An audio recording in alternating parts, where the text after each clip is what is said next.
Hello students, today we are doing exercise 13.2, question number 2, fourth part. First three parts I have already made in another video and here I am doing fourth part. Now fourth part is 3 into 7 square into 11 raised to power 8 is equals to 21 into 11 raised to power 3. ठीक है, अब हमें इसको simplify करना है. So I am simplifying now. 3 into 7 square को मैं कैसे लिख सकती हूँ? 7 into 7. 11 रेज टू पावर 8 बहुत ज़्यादा है तो मैंने इसको एज इट इज़ रहने दिया. 21 अब वैसा ही है. 11 रेज टू पावर 3 भी वैसे रहने दिया. अब देखा कुछ सिंप्लीफाई हो सकता है. सी 3 1 3, 3 7 21, 7 1 7, 7 1 7. ओके, तो मेरे पास बचा 7 into 11 raise to power 8 over 11 raise to power 3. अब 7 का तो कुछ सिंप्लीफिकेशन नहीं हो सकता, पर हम लिख सकते हैं 7 into 11.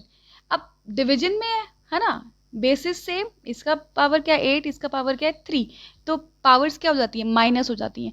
So 8 minus 3, so I am left with 7 into 11 raise to power 8 minus 3 कितना होता है बेटा? 5. 7 into 11 raise to power 5. This is your last answer. और 7 की पावर अगर कोई पूछे क्या है तो क्या है? 1 है. Okay, then fifth part. Fifth part is 3 raise to power 7 upon 3 raise to power 4 into 3 raise to power 3. अब सारे 3 में है यहाँ पे, है ना. तो अब हम लॉ भी लगा सकते हैं, नॉर्मल भी ओपन आउट कर सकते हैं. लॉ लगा लेंगे, आई थिंक ज़्यादा ईजी हो जाएगा. देखो 3 raise to power 7 as it is. अब डिनोमिनेटर में बेसिस सेम है तो पावर्स क्या हो जाएंगी? Plus. So 3 raise to power 4 plus 3 is equal to 3 raise to power 7 upon 4 plus 3 7. So दोनों सेम है, कैंसल. आंसर क्या आ गया? 1. Okay, next is sixth part. Sixth part is 2 raise to power 0 plus 3 raise to power 0 plus 4 raise to power 0. अब आपको एक law मैंने ये समझाया था कि anything raise to power 0 is always 1. ठीक है, सो 2 रेज टू पावर 0 क्या होगा आपका? 1. 3 raise to power 0 1, 4 raise to power 0 1, तो आंसर कितना आया? 3. ये लॉ आपको याद रखना है कि anything raise to power 0 is always 1. Now same is seventh part, बस सेवेंथ पार्ट में मल्टीप्लाई है. 2 raise to power 0 into 3 raise to power 0 into 4 raised to power 0. Now 2 raised to power 0 is 1, 3 raised to power 0 is 1, 4 raised to power 0 is 1. तीनों multiply होंगे तो answer कितना आएगा? 1 into 1 into 1. Eighth part is 3 raised to power 0 plus 2 raised to power 0 into 5 raised to power 0. Okay, 3 raised to power 0 क्या हुआ बच्चा? Anything raised to power 0 is 1. 2 की power 0 भी क्या हुआ? 1. ब्रैकेट बंद. और 5 रेज टू पावर 0 भी क्या हुआ? 1. ब्रैकेट वाला क्या हुआ? 1 plus 1 2. 2 into 1 is equal to 2. So the answer is 2. Okay, so ninth part is 2 raise to power 8 into a raise to power 5 upon 4 raise to power 3 into a raise to power 3.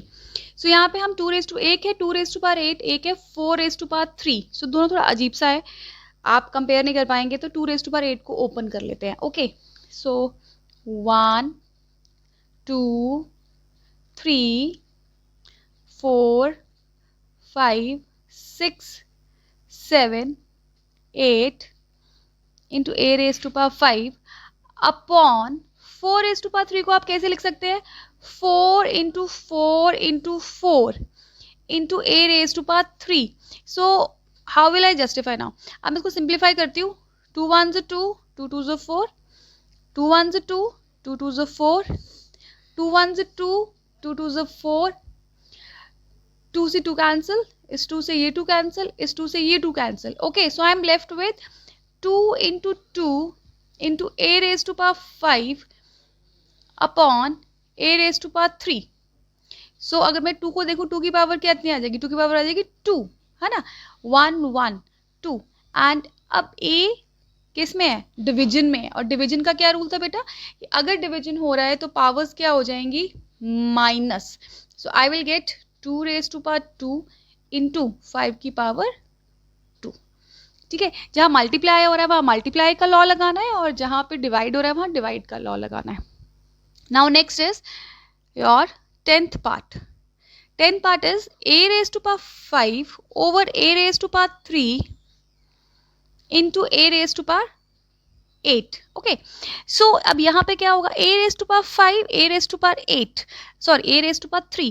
अगर मैं इसको division में देखती हूँ तो क्या law है, law है कि अगर कोई दो सेम बेसिस वाले डिवाइड हो रहे हैं तो पावर्स क्या हो जाती है, माइनस. मैंने कर दी, मल्टीप्लाई वाला बाद में कर लेते हैं, आंसर तो सेम ही आएगा. 5 minus 3 2 इंटू ए की पावर 8. बट अगर बेसिस सेम हो और पावर्स डिफरेंट हो तो पावर्स क्या हो जाती हैं, plus. 2 plus 8 it is equals to a raised to power 10. Okay, now next is 11th part. 11th part is 4 raised to power 5 into a raised to power 8 b cube upon 4 raised to power 5 into a raised to power 5 b square. सो तीन तरह की चीज़ें हैं, 4 है, a है और b है. 4 5 same cancel. अब ये डिवीजन में हम इनको डिवीजन में डाल सकते हैं. पहले कॉरेस्पॉन्ड टू a. देखिए a यहाँ पे डिवीजन में है, a की पावर 8 है, a की पावर 5 है, तो हम क्या करेंगे, पावर्स को minus. So a raised to power 8 minus 5. b 3 और 2, 3 minus 2.